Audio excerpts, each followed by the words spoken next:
बिस्मिल्लाहिर्रहमानिर्रहीम। अस्सलाम वालेकुम dear viewers, welcome on my YouTube channel.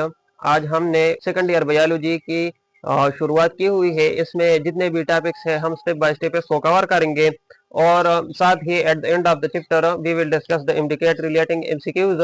सो आखिर तक हमसे जुड़े रहे, इंशाल्लाह बहुत फायदा होगा। स्टार्ट करते हैं। पहला टॉपिक है इसमें प्रॉपर्टीज ऑफ रेस्पिरेटरी सरफेस।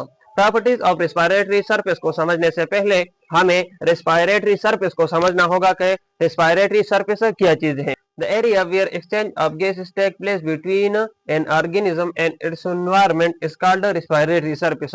वो जगह जहां पर गैसों का तबादला होता है इस जगह को हम रेस्पिरेटरी सरफेस कहते हैं। लेकिन यहाँ पर एक सवाल राइज होता है, चाहे आपके जहन में आता है या नहीं। मेरे ख्याल में आप ध्यान से वीडियो को नहीं देख रहे क्योंकि आपके जहन में भी सवाल पैदा होना था। और कौन सा सवाल है, नोट कर लो कि गैस एक्सचेंज जो है ये किस प्रोसेस के बिना पर होती है। So it occurs by diffusion.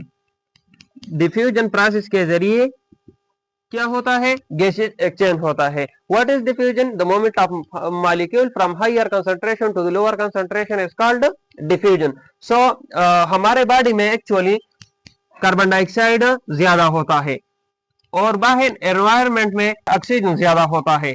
सो हम ऑक्सीजन इनहेल करते हैं O2 और कार्बन डाइऑक्साइड रिलीज करते हैं एनवायरनमेंट। सो यही बेसिकली डिफिनेशन है कि the exchange of gases take place between an organism and its environment. हम एनवायरनमेंट को कार्बन डाइऑक्साइड एक्सहेल करते हैं और एनवायरनमेंट से ऑक्सीजन इनहेल करते हैं। So this is the what property of respiratory surface के इसके जरिए हम गैसेस एक्सचेंज करते हैं। बढ़ते हैं प्रॉपर्टीज की तरफ। It have large surface area according to the need of an organism और सफिशिएंट डिफ्यूज। दूसरी पॉइंट है it have thin surface area 1 mm और लेस। इसकी सरफेस एरिया की जो विड्थ है, ये फर्ज करें सरफेस एरिया है, सो इसकी जो विड्थ है ये 1 mm होनी चाहिए या इससे कम, बिकॉज फॉर सफिशिएंट डिफ्यूजन के जब एरिया जितनी कम हो सो डिफ्यूजन ज्यादा होगी। थर्ड नंबर पॉइंट है it have good ventilation mechanism.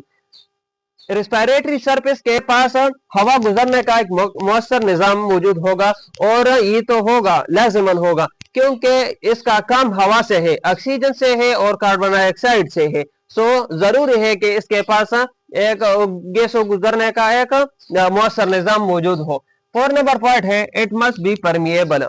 ये परमिएबल होगा क्योंकि जब ये परमिएबल होगा तो गैसेस इससे पास होंगे, अगर ये इम्परमिएबल होगा तो गैसेस कभी भी इससे पास आउट नहीं होंगे। 5th नंबर पॉइंट है it have good supply of blood. उसे ब्लड की सप्लाई अच्छी होनी चाहिए। अल्वेलाई के गिर्द कैपिलरीज का एक बेड होता है जो एक्चुअली यहाँ पर गैसियस एक्सचेंज होता है और गैसों का तबादला होता है। So this is the properties of respiratory surface. If you have any question about this topic, so you can ask a question in the comment section. If you have got something from this video, so like, share and subscribe our channel. Thank you very much.